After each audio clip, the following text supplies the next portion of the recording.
आज विश्व अंगदान दिवस के अवसर पर जेएलएन हॉस्पिटल में एक भव्य कार्यक्रम आयोजन किया है। क्योंकि इस समय पहले केवल ब्लड डोनेट लोग करते थे, रक्तदान महादान करते थे, फिर देहदान की थोड़ी आवश्यकता पड़ी, लोग देने लगे।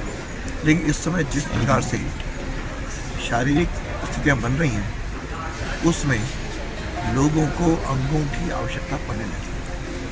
और वह अंग उनको प्रत्यारोपित यदि समय पे हो जाए तो जीवन बच सकता है और एक शरीर से 8 लोगों का जीवन मिल सकता है।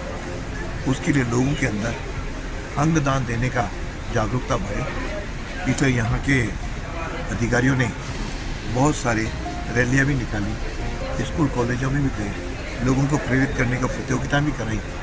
और आज भी रंगोली प्रतियोगिता एक अच्छी बात यहाँ के मेडिकल कॉलेज के विद्यार्थियों ने बनाई है। उस पर सबने आज प्रतिज्ञा भी ली है। मैं समझता हूँ कि इस समय जिस प्रकार से तमिलनाडु और तेलंगाना इसमें आगे है, राजस्थान भी उनके साथ आगे बढ़े। इसलिए मैं अजमेर वासियों से और प्रदेशवासियों से अपील करूँगा कि वे इस अंगदान देने की घोषणा करें। इस अंगदान देने से किसी प्रकार का कोई अपने संस्कृति का या किसी प्रकार के शरीर का कोई भी नुकसान नहीं होता।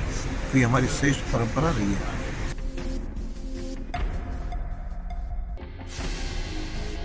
आज विश्व अंगदान दिवस के अवसर पर जेएलएन हॉस्पिटल में एक भव्य कार्यक्रम आयोजन किया है। क्योंकि इस समय पहले केवल ब्लड डोनेट लोग करते थे, रक्तदान महादान करते थे, फिर देहदान की थोड़ी आवश्यकता पड़ी, लोग देने लगे।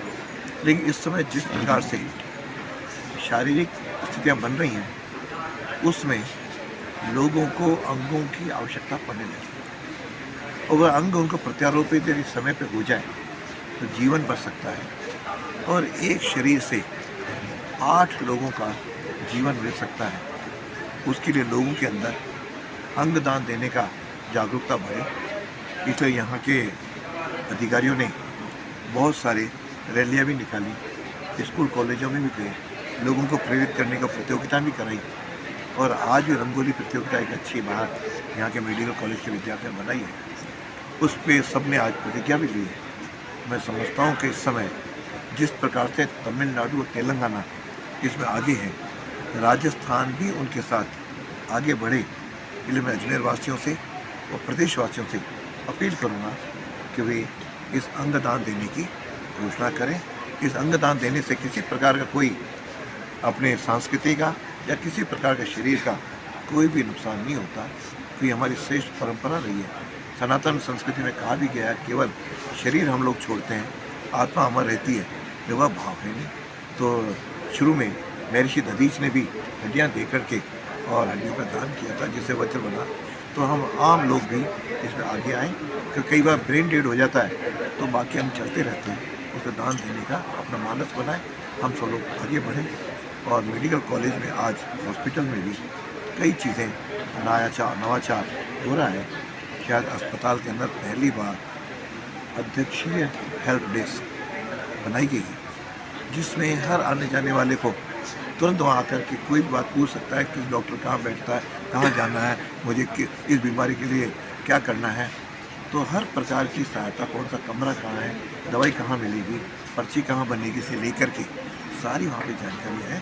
तो इसलिए यहाँ के प्रिंसिपल और सुप्रीम को मैं बधाई दूंगा कि उन्होंने इस प्रक्रिया को शुरू किया है। और साथ के अंदर वहाँ ब्लड डोनेट की जगह भी इन्होंने जहाँ जाँचें होती हैं वहाँ भी व्यवस्थाएं की हैं, ताकि हर व्यक्ति को ऑनलाइन जांच रिपोर्ट उसके घर पर ही उसको मिल जाए, उसकी व्यवस्था करें। तो धीरे धीरे चिकित्सा सुविधाओं में यह सुधार हो रहा है। व्यवस्था संभागीय अस्पताल में इन सुविधाओं से आम जन को भी लाभ ठीक महादान कहलाता है। यह अंगदान नया जीवन दान। इस प्रकार का लोगों के अंदर यदि हम दिमाग में बैठाएंगे और उनको प्रेरित करेंगे तो एक प्रकार का ये नया जीवन जिनको मिल रहा है, इससे बहुत बड़ी संख्या होगी, जिसके कारण से ये इनका पुण्य भी मिलेगा और आगे भी बढ़ेंगे। तो ये एक नारा दिया जाए कि अंगदान नया जीवन दान। इस प्रकार का हम लोगों के अंदर जाएंगे, लोग हमारे साथ जुड़ेंगे भी और इसको प्रेरित भी होंगे। महादान कहलाता है। यह अंगदान नया जीवन दान। इस प्रकार का लोगों के अंदर यदि हम दिमाग में बैठाएंगे और उनको प्रेरित करेंगे तो एक प्रकार का ये नया जीवन इनको मिल रहा है, ऐसे बहुत बड़ी संख्या होगी जिसके कारण से ये इनका पुण्य भी मिलेगा और आगे भी बढ़ेंगे। तो ये एक नारा दिया जाए कि अंगदान नया जीवन दान, इस प्रकार का हम लोगों के अंदर जाएंगे, लोग हमारे साथ जुड़ेंगे भी और इस वक्त प्रेरित भी।